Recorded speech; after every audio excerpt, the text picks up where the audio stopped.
Good morning, afternoon, and evening, everyone, and welcome to our webinar on monitoring our footprint and steering sustainable growth. We are absolutely delighted to have this opportunity to talk you through our environmental and social research. But first, a few housekeeping points. Please note that you have the ability to activate subtitles if you wish, and that there are a range of subtitles available, languages available. As for the agenda, after some opening remarks, we will share some of the key findings from the ESR data before we hear from Accenture and the Puerto Rico Tourism Company on data deep dives that we carried out jointly. Then, Oxford Economics will join us for a Q&A session on the data. We will share links to the various reports we reference throughout the webinar in the chat function. These reports can also be found on our Research Hub and our ESR microsite. And of course, we hope to have an interactive session, allowing us to get into the nitty-gritty of the data. So we will leave about 25 minutes for Q&A after our presentations.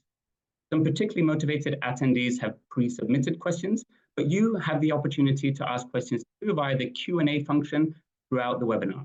And now, I'd like to invite our Senior Vice President for Advocacy and Communications, Virginia Messina, to share some opening remarks and provide some context on our environmental and social research initiatives. Thank you, Chris, and hello, everybody. On behalf of Julia and the team here at WTTC, I'm delighted to welcome each one of you to this important webinar, where we will be sharing more details of a groundbreaking economic, environmental, and social research launched last year, and sharing some of the interesting findings and initiatives that have come out of it.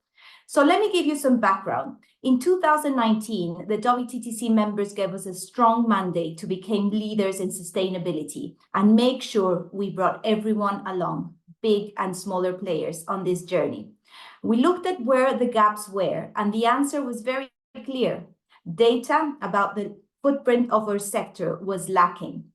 There had been some good attempts in the past to give us an estimate of what our carbon footprint was, but nothing that was trackable over time across geographies nor replicable.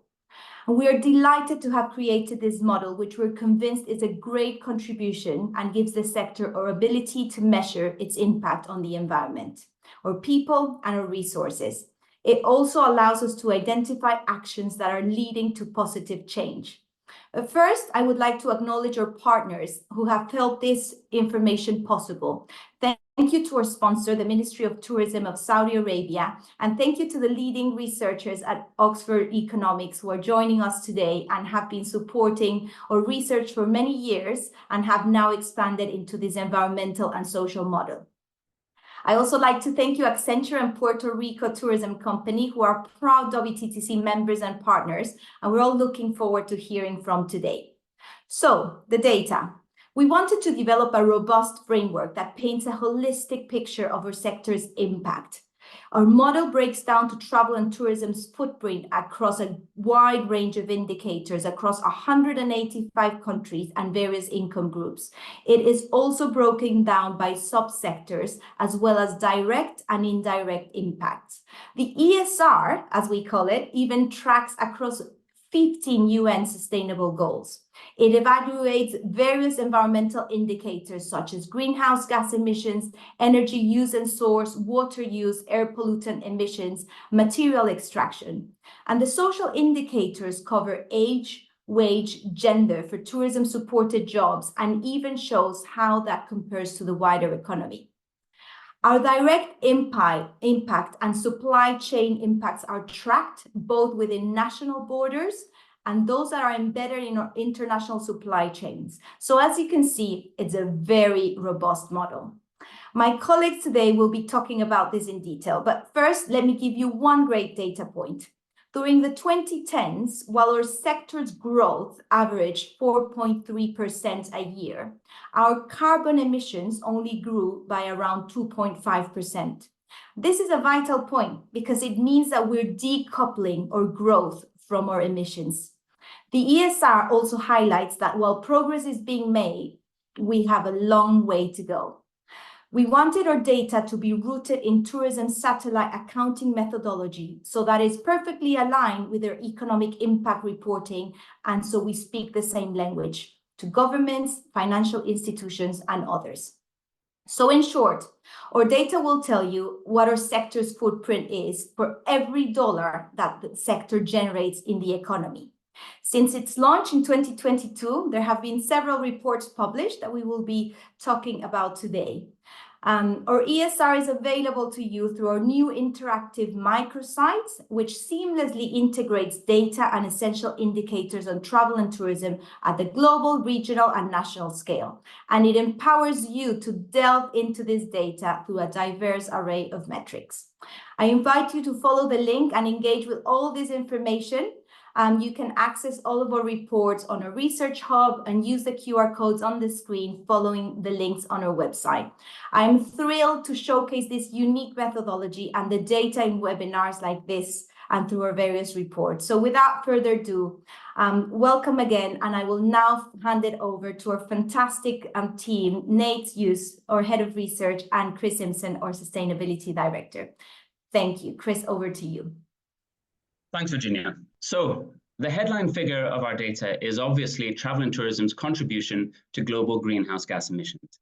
In 2019, at its peak, travel and tourism generated 8.1% total global emissions, up from 7.2% in 2010. This number is, in and of itself, neither positive nor negative. The sector's greenhouse gas footprint, globally and nationally, is essentially a reflection of its economic footprint. So it is no surprise that travel and tourism's emissions fell precipitously during COVID, as you can see here in the graph. We also separate our emissions into scopes 1, 2, and 3, and international transport.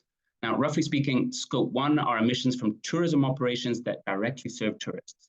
Scope 2 are emissions from purchased electricity, or utilities, basically. And scope 3 are your tourism value chain emissions. The dark blue line here represents our scope 1 emissions, and the light blue line represents our scope 2 and 3 emissions. So we can see here that scopes 2 and 3 account for the majority of our sector's emissions. It is also important to look at your emissions intensity to get an idea of your environmental performance. We describe intensity as the kilograms of greenhouse gas emissions released per dollar of GDP that travel and tourism as a sector generates. The good news is that our emissions intensity is dropping, as Virginia mentioned. In 2021, for every dollar generated by travel and tourism, 0.48 kilos of greenhouse gas emissions were released, down from 0.62 kilos in 2010. And we see the same trend for every region across the world and across 135 of the 185 economies that we monitor. Indeed, between 2010 and 2019, our sector's average annual GDP growth was 4.5%, whilst our emissions growth was 2.5% annually. So it's safe to say that our growth is being decoupled from our emissions. But declining emissions intensity can still mean that your absolute emissions are increasing. So what we should be aiming for is a decrease in absolute emissions. In this regard, 15 countries saw their absolute emissions fall between 2010 and 2019, despite a growth in their tourism sectors. And these are the types of cases that we want to dive into going forward to see what lessons can be learned. The ESR also allows us to break down travel and tourism's emissions among the subsectors that it comprises. And as we can see, the sector's emissions reflect its diverse mix of economic activities. But unsurprisingly, transport is the largest contributor, both globally and within every world region. In 2019, transport accounted for almost 40% of the sector's emissions, though if we look only at scope 1 emissions, this jumps up to about 70%. We also see that the second largest contributor is utilities, essentially your scope 2 emissions, which account for 1/5 of our overall emissions. So this suggests that the key levers for decarbonizing travel and tourism are to decarbonize transport, be it electric vehicles or sustainable fuels or green hydrogen and so on, and to move towards renewable energy on our grids. Very closely linked to travel and tourism's emissions is the amount and type of energy that the sector uses. Our data tracks the use of coal, oil and natural gas, renewables, hydroelectricity, nuclear and biofuels and wastes. And globally, when direct supply chain and international transport are included, the sector contributed to 10.6% of the world's overall energy use. It is worth noting that the sector's energy use is relatively higher than its 8.1% contribution to greenhouse gas emissions. And this is primarily because travel and tourism, due to the importance of transport, uses relatively more oil than other sectors, but relatively less coal. And coal is more carbon intensive than oil. 61% of the sector's energy is derived from oil, compared to 28% for the overall economy, but only 15% of its energy needs are met by coal, compared to 32% or a third for the rest of the economy. Of course, what we want to see is that our sector weans itself off fossil fuels and starts using low carbon sources of energy, and especially renewables.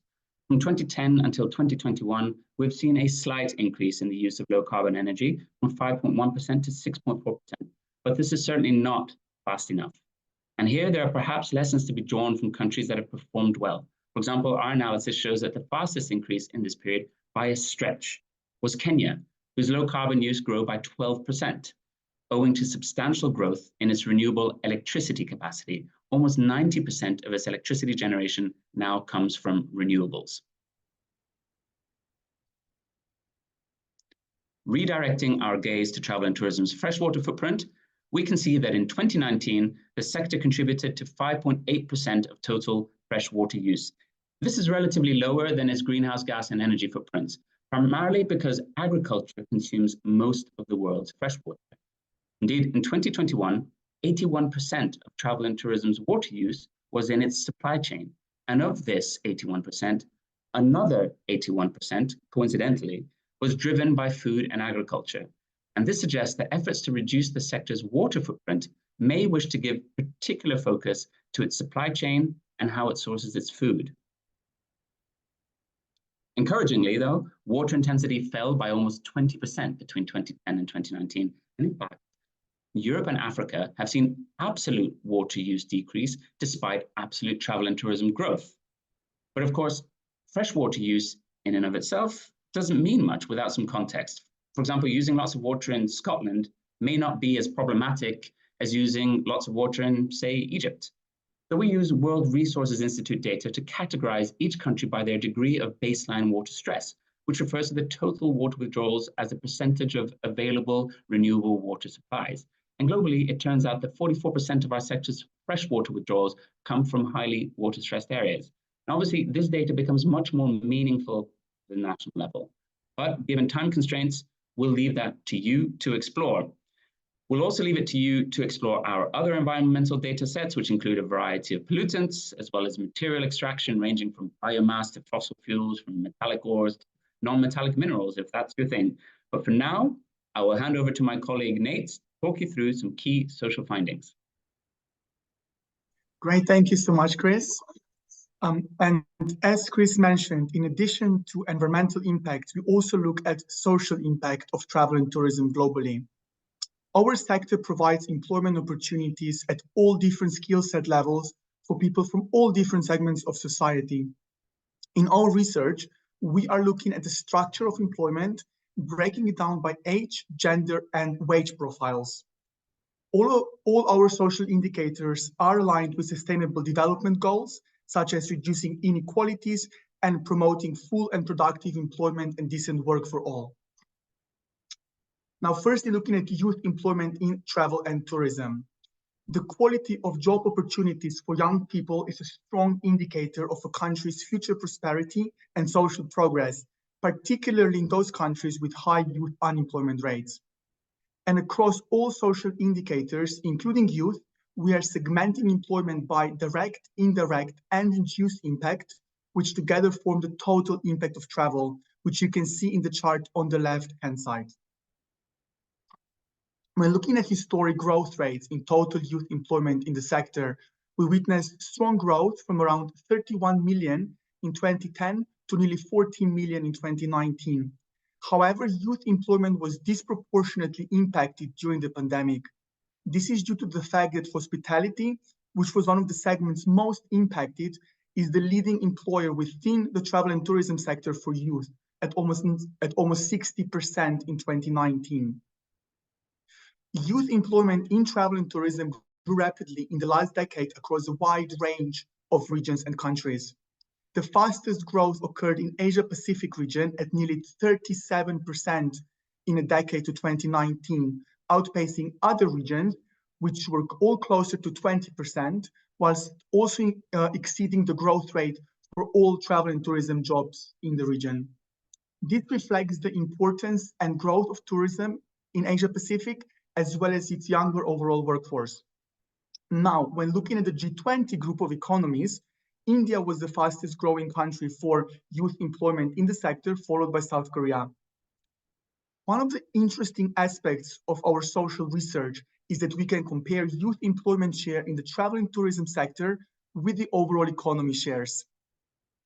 So in 2021, globally, 15% of the sector's employment was comprised of youth, above the overall economy share of 12.5%. And in fact, our sector features a larger share of youth employment than does the economy overall in all regions except for Africa. This can be explained by the combination of agriculture's prominence as one of the largest employers in lower income countries and the better perception of tourism jobs when it comes to pay, formality, and security. In these economies, travel and tourism jobs would be more sought after and generally held for longer tenures and by more senior workers. Now moving on to women. So while the travel and tourism sector is a critical source of work for both men and women, employment opportunities in the sector are particularly significant for women in those countries with a traditionally male-dominated labor market. Increasing the share of women in work has been shown to boost development outcomes for lower income countries by diversifying economies, improving productivity, and increasing income equality. In the chart on the left-hand side, you can see female employment in the sector over time. Our sector employed a peak of nearly 119 million women across direct, indirect, and induced channels in 2019, rising by 26% on the 2010 levels. Then during the pandemic, women alongside youth were disproportionately impacted. Chart on the right-hand side compares female share of employment in travel and tourism with the overall economy. Across our sector globally, nearly 40% of jobs were held by women in 2021, which was broadly in line with the overall economy. But the female shares of employment vary by segment. For instance, for hospitality roles, the female employment share was higher at around 50% in 2019 and also in 2021. When looking at shares by region, women make up a larger share of the travel and tourism workforce than the overall economy in Asia Pacific and the Americas. In contrast, in Africa, the share of women in the sector's employment was nearly 34% in 2021, below the economy-wide average of 44%. This is because in Africa, travel and tourism jobs are perceived to be better paid, more formal, more secure than jobs in other sectors, and therefore there's a strong competition for travel and tourism jobs from both genders. Last but not least, I would like to share some key highlights for the wage breakdown of travel and tourism jobs. This slide addresses the relative wages of the jobs which are created and sustained by our sector.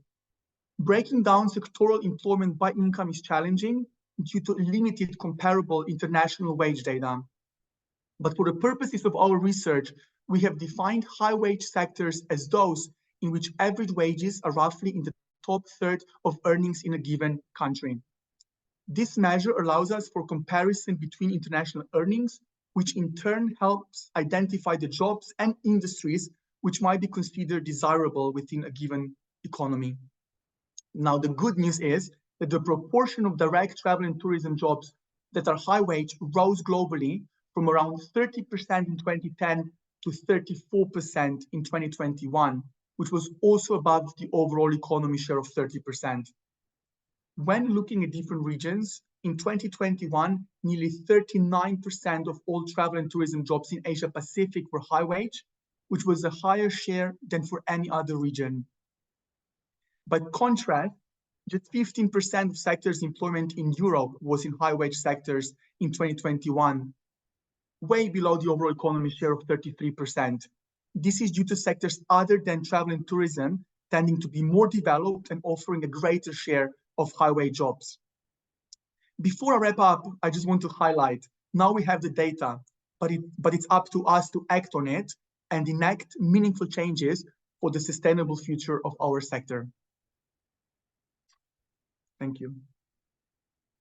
Thanks, Nate. So yeah, you may have noticed that we have an abundance of data, just tons and tons, and we've only just managed to scratch the surface. And as Nate mentioned, we're very keen to explore this data in greater depth to identify trends and lessons, both geographically and thematically. And to do so, we are really open to creating partnerships. And the next two presentations will showcase examples of just such partnerships. So first we'll hear from Accenture, who will share insights from our joint water roadmap for travel and tourism.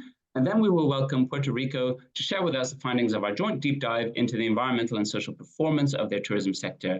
And so without further ado, I pass the floor to Dr. Jesko Neuenberg, Managing Director and Global Travel and Aviation Sustainability Lead at Accenture. Thank you, Chris, and delighted to be here and share some of the insights of our work on the global water roadmap for travel and tourism. Let me very briefly share my screen.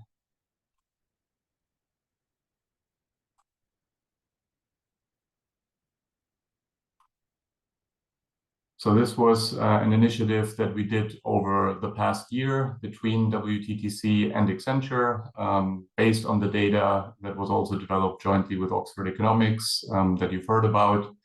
And yeah, we launched this around COP28 in Dubai towards the end of last year. And let me get right into some of the key insights. So part of it was quantifying the water footprint of the global travel and tourism industry. And you've already heard Chris talk about some of these numbers. So depending on the year you look at, we saw that between 3.5% and 5.8% of global freshwater use is basically due to the travel and tourism industry. A big part of that, over 80%, coming from the supply chain, so scope 3 use in a sense.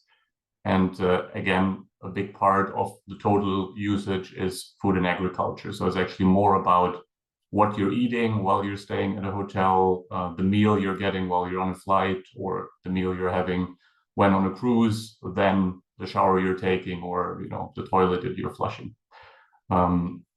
You also heard about the good news that the water intensity of travel and tourism is falling globally. So more or less 2% a year, we're able to go down in terms of the water intensity of the global industry. And that's already been going on for a number of years. And even in absolute use terms, we've seen that Africa and Europe have been leading examples where the absolute freshwater use has fallen between 2010 and 2019. So all in all, positive news, not just on the carbon front, as Virginia mentioned at the start, but also on the water use front. Now, if we look at the other element of water, which is resilience, one way to look at that is to look at natural disasters over the last 50 years. And we've basically looked at the number of disasters, deaths related to those disasters, and then economic loss as a result of these disasters. And in all three cases, over 90% are basically water related. That's why we're saying water resilience really matters. It's really important. We, of course, expect also adverse weather events to increase as part of climate change. And then a final point that's important is that tourism infrastructure around the world is very exposed, very vulnerable when it comes to these weather-related disasters. As we've seen in a number of places. Acapulco might have been a very recent example, but there's of course been a number of examples where we've seen that play out over the last months and years. Now, what can travel and tourism businesses do about this? We've come up with what we call a water management action framework, which has 4 steps. The first step is about assessing and defining your water strategy. That is about looking which material water topics affect your business, having a baseline in terms of your water consumption, and setting water targets and a water-related strategy. The second step is building and enabling. That's about having water governance and stewardship, ideally at the top management level. investing in water skills and capabilities for your people, having what we call water intelligence, which is about data and analytics. Step 3 is then about executing and collaborating.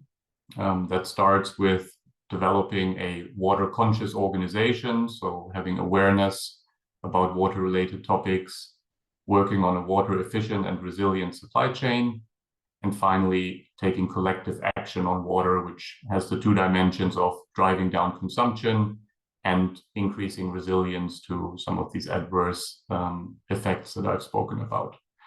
And then the final step is monitoring and reporting. So that is about water compliance, making sure that water data and monitoring is in place, and finally that there is good and consistent reporting on the progress that you're making on the dimensions, again, of water consumption and water resilience. That's just, quick highlights. Of course, our report goes into a lot more detail on each of these steps with specific examples on how to do those things, which kind of technologies you might be able to leverage. And also we've kind of come up with a number of examples where we're already seeing this play out in the industry. Again, exemplary here, just to call out a few. Marriott has had good success in saving water from irrigation by replacing natural grass with artificial turf in some of their resorts. Six Senses in the Maldives has done a great campaign around seagrass meadows that actually inspired a movement and had almost a third of all resorts in the Maldives participate in this initiative, which ultimately led to almost 1 million square meters of seagrass meadows being protected. Air France-KLM came up with an innovative approach to aircraft washes, so going from over 10,000 liters to wash an aircraft to just a couple of 100 liters.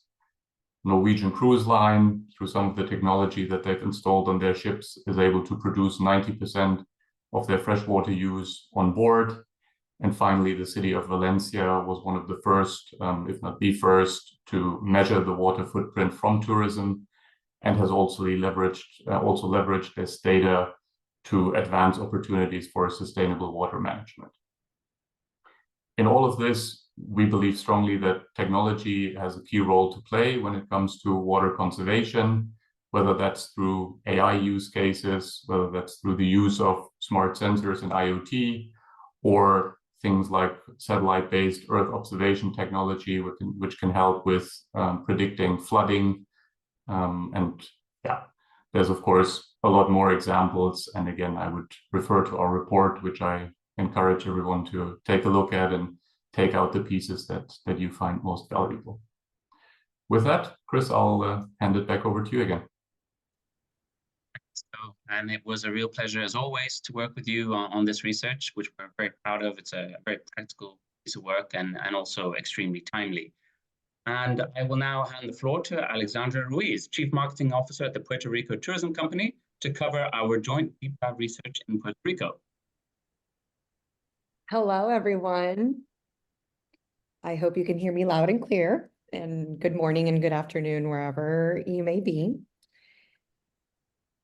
As Chris mentioned, I'm Alexandra Ruiz. I'm the Chief Marketing Officer for the Puerto Rico Tourism Company. We are the destination management wing of the government of Puerto Rico, which is the equivalent of the tourism ministry in the island. As we have undergone big crises in the past, we were constantly reminded that urgent action was needed to safeguard our island. Whether it was environmental crises like hurricanes and earthquakes that we've experienced in the last couple of years, I'm sure you've heard about them, or medical crises we all face, such as COVID-19, we learned that a global and ambitious response is much needed to safeguard the natural environment in our communities. Before joining forces with WTTC, we knew that we needed to create an impact. We had this very clear. It was our main goal. We knew that for us to spur economic growth, we had to tackle climate change and work to preserve our oceans and our forests, which are the top natural resources in Puerto Rico. But it had to go above and beyond this. We needed to do more. Sustainability, as you know, goes beyond focusing on greening our products and making operations more environmentally friendly. Decarbonization and waste management are absolutely essential, but we have to recognize that sustainability is not just about these topics, and it's not just about the environment. For us to be truly sustainable, we have to consider social sustainability as well. And in order to make progress, we needed a holistic and candid assessment of our footprint. And that's when WTTC came in and we created the first report titled Sustainability in Numbers, Economic, Environmental, and Social Impact for Travel and Tourism in Puerto Rico. This report shed a better understanding on travel and tourism's impact on our GDP. It facilitated the process of establishing a culture of transparency that enhances the decision-making process and fosters effective collaboration among the key players of our sector. We have a great deal of insights. It really is an amazing report, and we obviously invite you to search for it. And the discussions that we had with both WTTC and the Oxford economics teams were amazing. But due to time constraints, I'm only allowed to share a couple of these insights with the intention to showcase the power that this data could provide us. Moving forward with some examples from an environmental perspective, this exercise included a deep dive to understand the root of the greenhouse gas emissions in Puerto Rico and an analysis of energy use and water use. The data showcased that travel and tourism was responsible for 11% of Puerto Rico's total greenhouse gas emissions. And 80% of these came from external transportation, from both aviation and cruise arrivals. So this touches really hard on our DNA as the tourism ministry. So what did we do? First step, we took this information and immediately showcased in a couple of our forums. We had the opportunity to have Chris and part of the team here in Puerto Rico to unveil the study. And then we followed up with key partners such as the Ports Authority, airlines and cruise sectors, and our main social forums with them, not only the business forums, but it was also very important to take these conversations into their social forums to work on the process to adopt sustainable aviation fuels over the next decade. What also helped us in this conversation is that the report facilitated a forecast based on scenarios if we adopted sustainable aviation fuels. And if we adopted these measures, the destination could experience a reduction of emissions of 10% relative to our baseline, or just over 140 million kilograms of CO2 by 2032. Similarly, regarding energy consumption, through the data, we became aware that the efforts to transition away from fossil fuels is really paying off. The results also show that a total of 3.7% of Puerto Rico's energy use in tourism came from low carbon energy sources, such as renewables. And this is quite a bit higher than the average of the 2.4% that we see in the Caribbean. However, this is, we don't want to rest here. This is not a cause for complacency. Our goal is to be totally renewable in the future. But what was important to us is that there are clearly big gains to be made in switching to cleaner energy sources. This led us to develop new and revised incentive programs to our sectors to aid businesses and local enterprises in adopting and incorporating these cleaner energy sources in their daily operations, which we have now in total handed out over $50,000 in the last 2 months to eco lodges and other enterprises. I believe we have time for one more example to share regarding the impact of this data, and this one will touch on the socioeconomic impact. This analysis dove deeper in this and the impact of it in Puerto Rico. It looked at tourism employment, and we just heard a couple of our colleagues talk about this and how important it is. The data proved that the sector employs a large number of people in Puerto Rico, totaling 1 out of 9 jobs. But even more importantly, tourism is a source of employment for young people and women. Allow me to expand a little bit here. 14% of travel and tourism jobs, or about 1 in 7 jobs, go to people under the age of 25, compared to 7%, or 1 in 14, across the economy as a whole. The math is quite simple. It's twice as high, right? This is particularly important given the known pernicious effects of the high youth unemployment that we're all suffering right now. Travel and tourism definitely supports our youth to get out there and start on their career paths and employment ladder. The female share in Puerto Rico is 40%, which is in line with the economy average. It's worth noting that about 60% of youth and female employment is employed directly. In other words, in direct operations of travel and tourism operations. So this speaks loudly that tourism really is an important sector. We talk about it all the time, but this really helped us to prove that it is an important sector and that it helps bolster the socioeconomic fabric of communities across Puerto Rico. It painted the right picture. It presented data of something, as I mentioned, that we knew and we talked about, but didn't necessarily have numbers to back up its impact as a whole. So with this, to use direct messages. With this information, we have revamped our trainings and certifications programs. We have boosted our efforts to support the entrepreneur sector and continue to pay close attention to the workforce. It is an incredible piece of the fiber of Puerto Rico.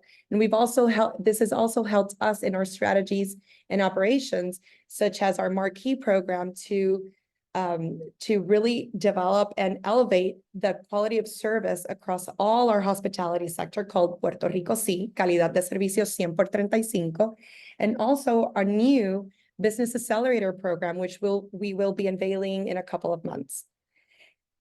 I'm out of time officially, I believe.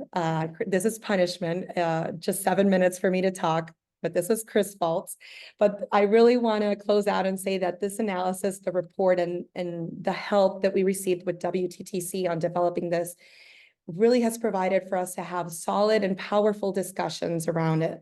And like I stated before, it's been more than an eye-opener. It really has been transformational, not only on what we talk about, but how we operate and talk amongst ourselves inside the ministry. This data also proved that big gains are possible, but will require investment and commitment. We are seeing these as the efforts toward renewable energy, and we are seeing that it is starting to pay off. As we looked at the forecast this exercise provided, we realized that the prize is great. The environment is a critical economic asset affecting GDP, jobs, tax revenue, and Puerto Rico's attractiveness on the world stage. If we optimize how we do things and we focus on these matters, which is something that we all invite you to do, we can achieve the impact that we really are pursuing. So thank you once again for WTTC. Thank you, Chris. Thank you, Virginia, on helping us pave this road and for your continued support on this journey across the world. Have a great day. Chris, back to you. Thanks so much, Alexandra, and the extra minutes were very welcome. And honestly, all of this is music to our ears, because this is what our data is meant to be about, right? Making the case, making the argument. And as I gather now from you, is that it's been very supportive in your organization, in your conversations rather, with other important organizations and stakeholders within the tourism value chain. And after all, we can only hope to achieve a sustainable and net zero future through collaboration. So, ladies and gentlemen, we've heard the presentations, and it's now time to open the floor. So let me pass the floor back to Virginia, who will manage the Q&A section. Thank you, Chris, and thank you to our fantastic speakers. I hope everyone agrees it's been wonderful to hear from this direct experience, and that's precisely what we wanted to do with this webinar and with this research. There's still so much potential. Thank you to everyone for engaging, listening, and also now putting some of your questions in the chat. We're going to attempt to cover as much as we can in the time we've got left. So Chris mentioned earlier that we are also joined by Jake from Oxford Economics. Jake Courier, thank you so much for being with us. And obviously, as everyone knows, they've been our partners in this journey, developing this very incredible model. So I'm going to start the first question with Jake, and to just kind of go from the generic, if you can share with the audience a bit more about the methodology and some of the challenges. Well, sure. I have to say we encountered, but I also wanted to just link it to a question that's in the chat, if I may, because then we can start covering a bit of ground. There's a question from someone from the Netherlands, but obviously this applies to every single country, asking, when they're looking at the data, is this incoming tourism or also outgoing? And when you look at the contribution of GHG emissions, is this in the Netherlands or also contribution from Dutch operators, so across borders? So I know you can cover this together. Thank you, Jake. Sure, thank you, no problem. Yeah, so it's a complex piece of analysis, but at its heart is what's called an environmentally extended input-output table. And what input-output tables do is basically model the relationships amongst sectors in the economy and amongst different economies, so different countries in the world. And they're aligned to things like satellite accounts, the system of national accounting, national statistics, and also trade data. So all of these components help to kind of verify and validate the modeling and the trade relationships.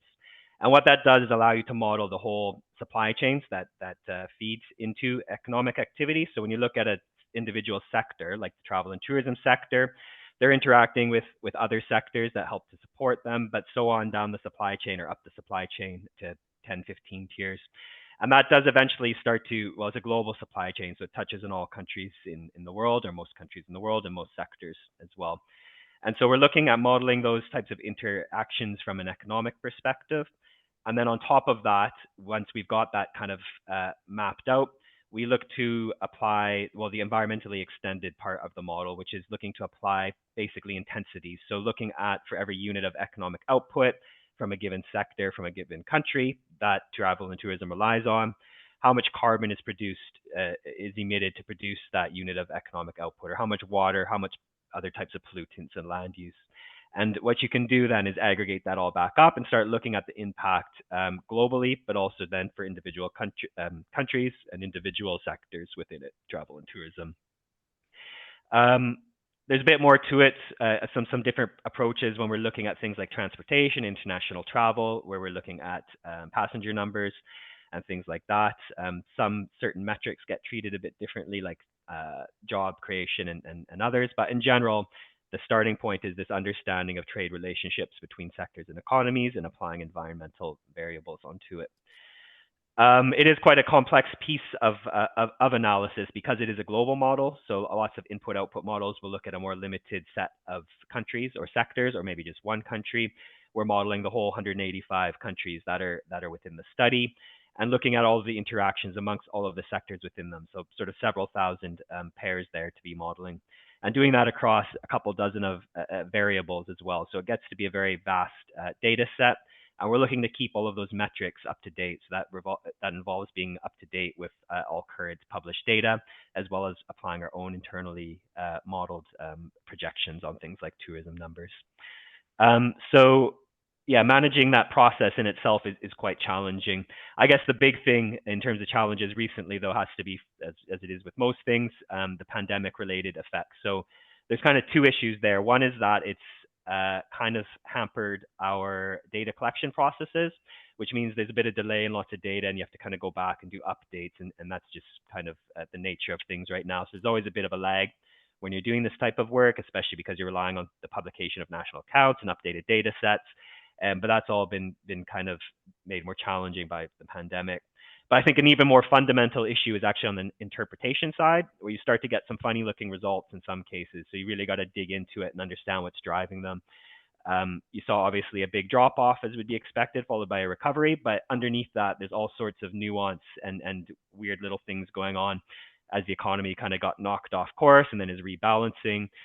People are traveling to different locations. Their expenditure patterns have shifted. This means different things for different types of operators in the tourism sector. Hotels who were operating at full capacity are still kind of open and operating at half capacity. Then they shut down. Then the tourists came back. And this has different impacts for things like intensity. So the amount of environmental resources required per person. And so you see some interesting results.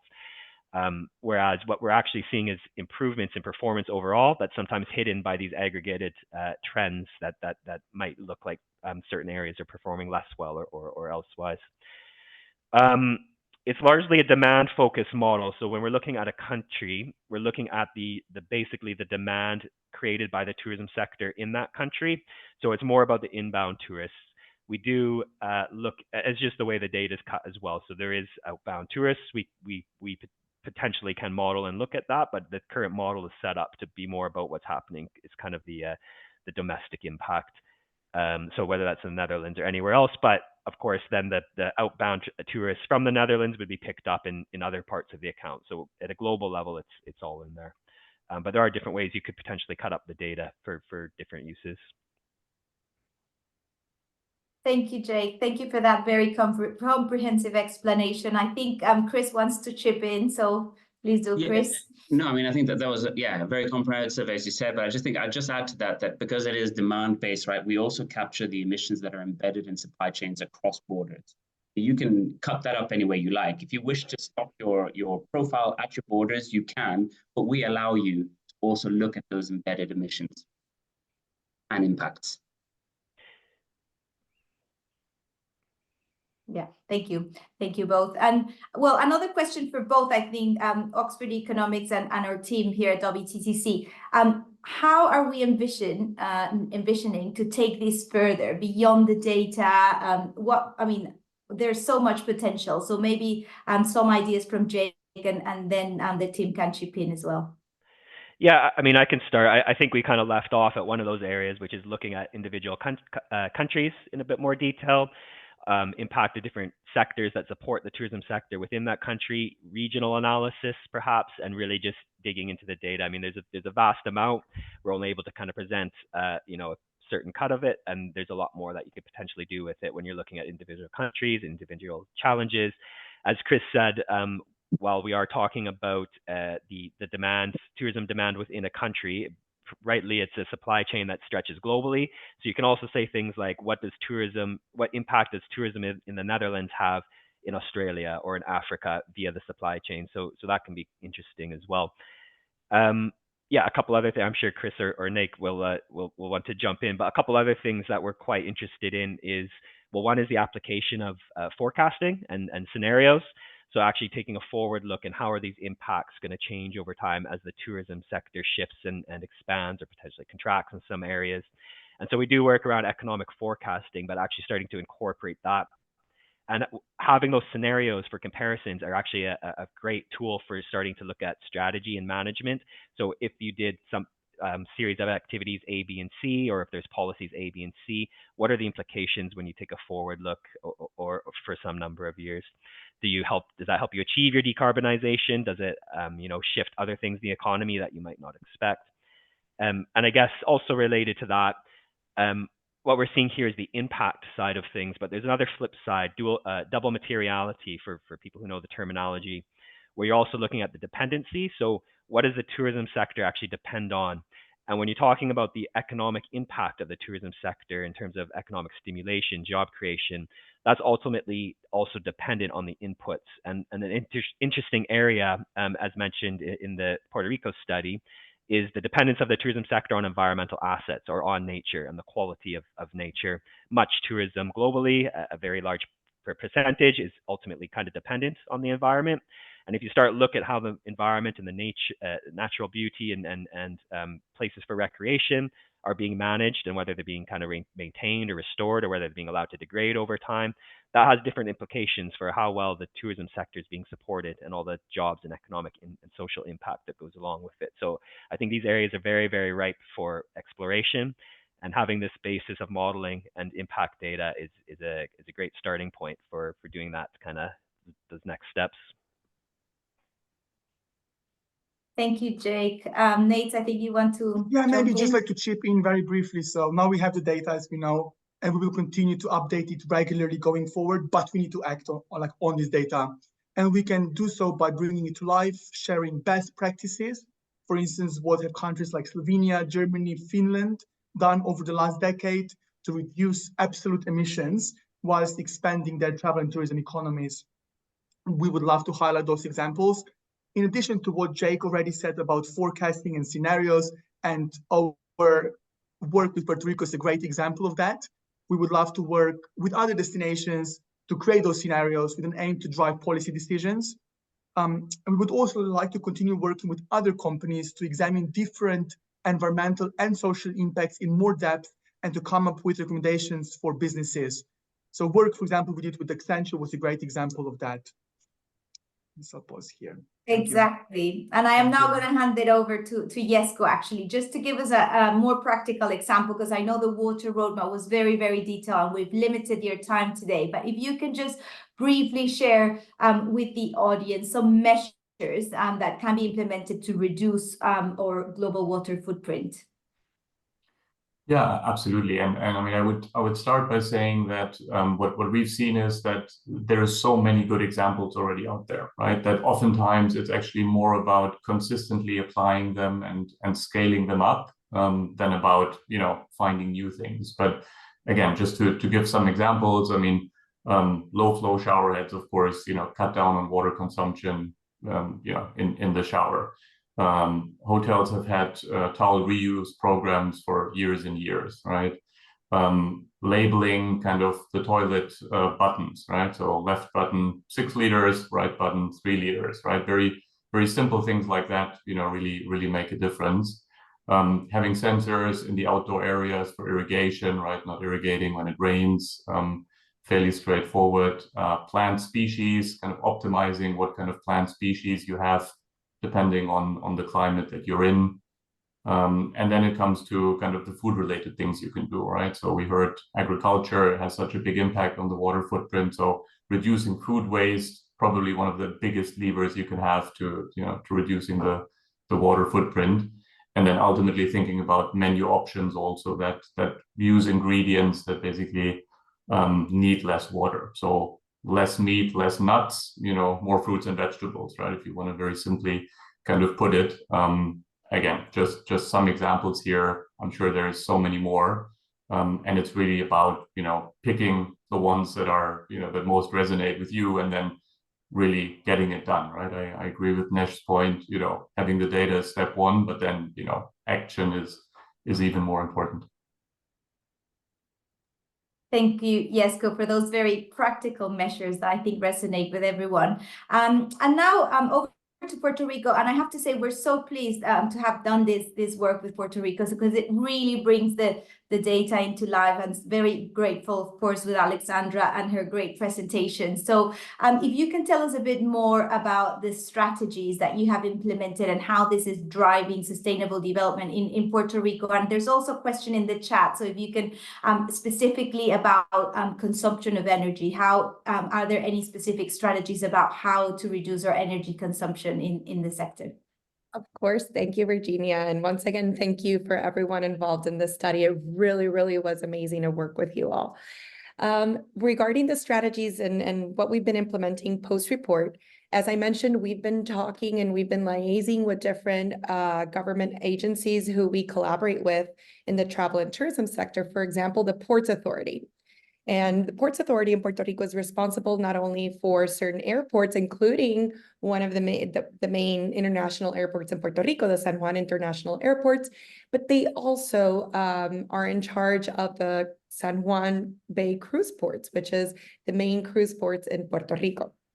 So we sat down with them and we've been doing this consistently because currently both of these main hubs, San Juan International and San Juan Cruise Ports, are undergoing renewals and transformation. So we were able, and we had prized time here, folks, that we were able to sit down with them at the table, show them the predictive models and the forecast that we have in the study and all the data that backs up what we have been talking about and kind of hypothesized about. And they were able to make better decisions regarding equipments, to purchase different devices to implement. For example, one specific example is that the San Juan cruise port will now be more efficient in terms of the type of concrete it will use, and also certain green roofs and other areas that will be optimized as well for water management and waste management. Since it's a cruise port, so it's right on the water, we need to be very attuned to that. Talking about those other operations and maybe with quicker turnarounds, it also helped them to kind of open their eyes because part of their operations were mostly male employees. So they have been very much more vocal in recruiting females in leadership positions as well as youth programs for employment.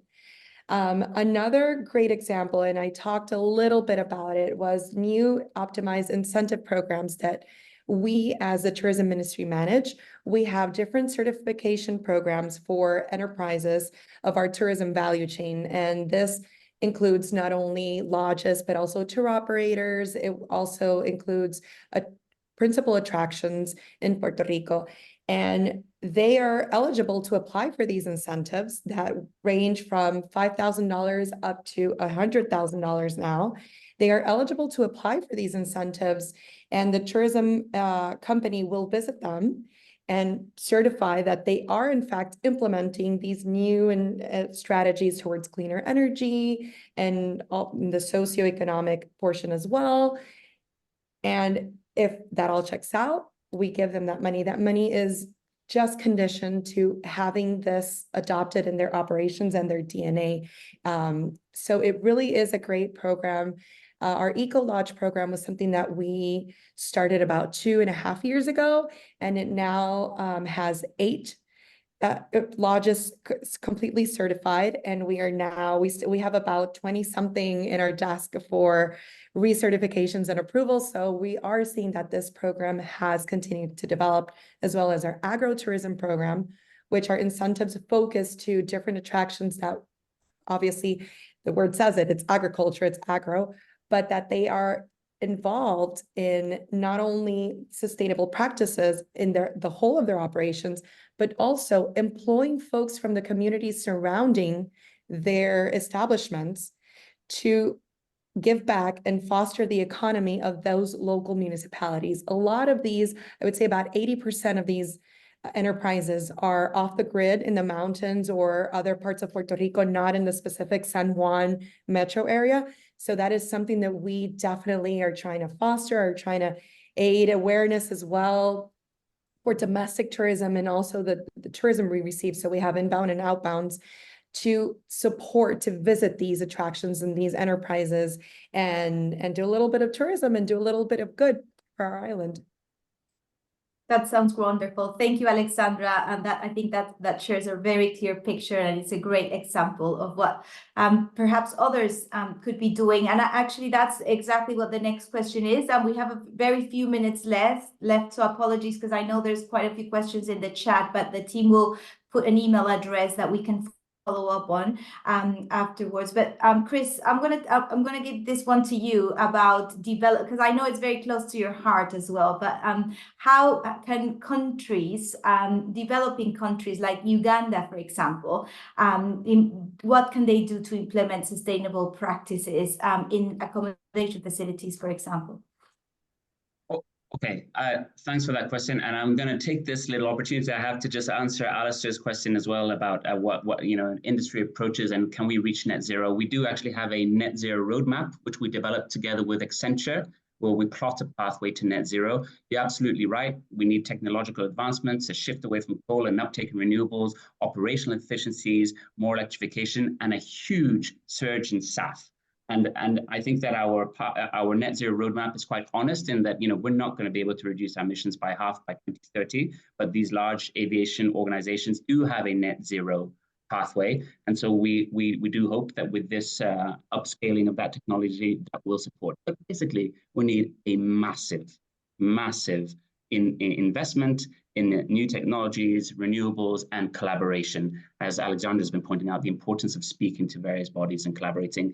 And onto the question of Uganda and how you can become more sustainable in accommodation. Well, it's probably a little bit aside from the data, but this is precisely the kind of the reason behind our Hotel Sustainability Basics initiative. There were a number of global hotel chains that came to us and said, we need fundamental, globally aligned sustainability criteria that all hotels can and should be doing as a bare minimum. So we've developed that. We have a verification process for that. And so there's energy saving practices, water saving practices, DEIB policies, vegetarian options, and so on. It's not just the basics. There's many other programs out there. We created basics to show people that it doesn't need to be so hard, because a lot of people struggle with that first step. And in fact, what we have learned on this basics journey of ours is that you can create whatever you want, but until you can convince people that it's in their interest, that sustainability is a positive thing for them, you're not going to get anywhere, right? So it needs to make sense in terms of, a lot of these businesses are just getting by day, right? From one day to the next. So it needs to make business sense. It needs to be easy. It needs to gel with their goals. So that's the critical element. You devise a sustainability program like the basics or any other, but also then show people But it's not hard, it makes sense, and enable them to facilitate that for them. Exactly, and I think that leaves us right where we started, about bringing all players in this journey, big and small. It doesn't matter. That's when we'll all be able to achieve that very challenging task of becoming more sustainable. So thank you so much to everyone. I think this brings us to a close, but I believe